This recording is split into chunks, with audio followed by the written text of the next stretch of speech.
Hi hello friends, అందరికీ good morning.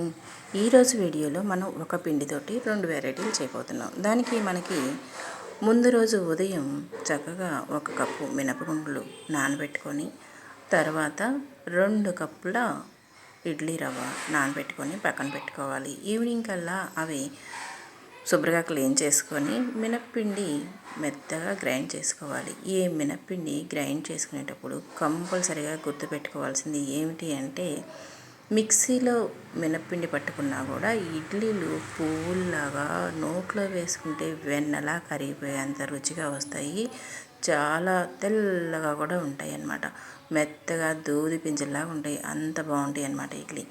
ఫ్రిడ్జ్లో నీళ్ళు కొంచెం కొంచెం వేసుకుంటూ మనం మిక్సీ పట్టుకోవాలి. అలాగనే ఇడ్లీ పిండి కూడా బాగా 2-3 సార్లు క్లీన్ చేసుకొని గట్టిగా పిండుకొని ఒక బౌల్లో వేసుకొని, మనం మిక్సీ పట్టుకున్న మినప్పిండి కూడా ఇడ్లీ రవ్వలో వేసుకొని కలుపుకొని పక్కన పెట్టుకోవాలి. ఇది బాగా మనం చేతితోటి ఇలా బ్లైండ్ చేస్తూ తిప్పటం వల్ల పొంగుతూ వస్తుందన్నమాట. చాలా బాగుంటుంది.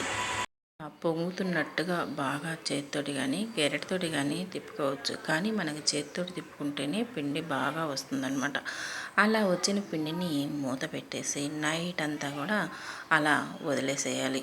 పొద్దునకల్లా పులిసిన పిండిలాగా బాగా పొంగినట్టుగా వస్తుంది.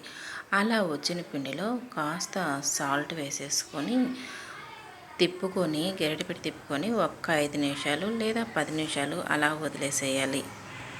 ఇప్పుడు మనం ఇడ్లీ పాత్ర ఒకటి తీసుకొని ఇడ్లీ పాత్రలో కాసిన నీళ్లు పోసి అడుగున నిమ్మకాయ కానీ లేదా చింతపండు కానీ వేసుకుంటే ఇడ్లీ పాత్రలో అడుగు బరకెక్కినట్టుగా మందంగా తయారవకుండా బాగుంటుంది. అలా నీళ్లు పోసుకొని ఇడ్లీ పాత్ర పొయ్యి మీద పెట్టుకున్న తర్వాత మనకి ఎన్ని ప్లేట్లు కావాలో అన్ని ప్లేట్లు ఇడ్లీ పిండి ప్లేట్లలో వేసేసుకొని ఇలాగా మూత పెట్టుకొని మీడియం సైజు మంట మీద 10 నిమిషాలు ఉడికించుకున్నామంటే ఆవిరి ఇడ్లీ మనకి రెడీ అయిపోయినట్లేనండి.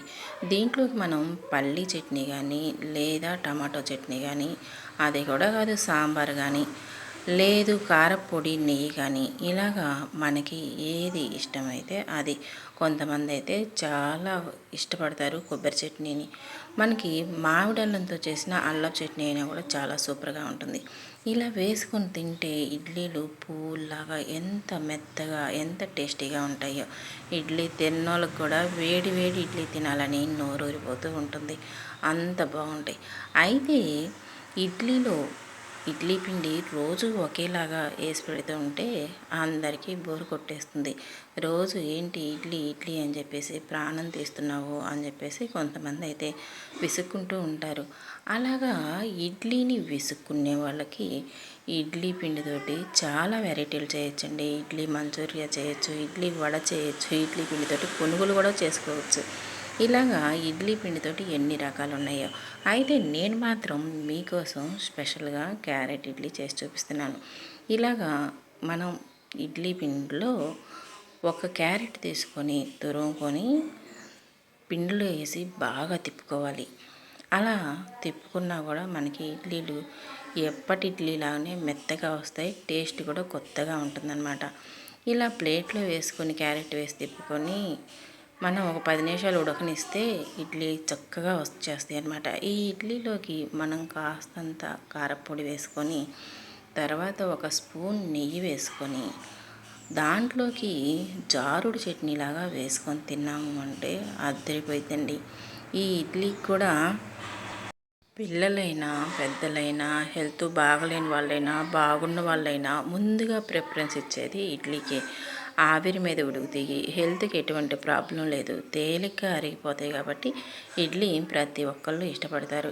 ఇలా జారుడు చట్నీ వేసుకొని కారపొడి నంచుకుంటా నేతి ఇడ్లీ తింటే ఆహా అనాల్సిందే.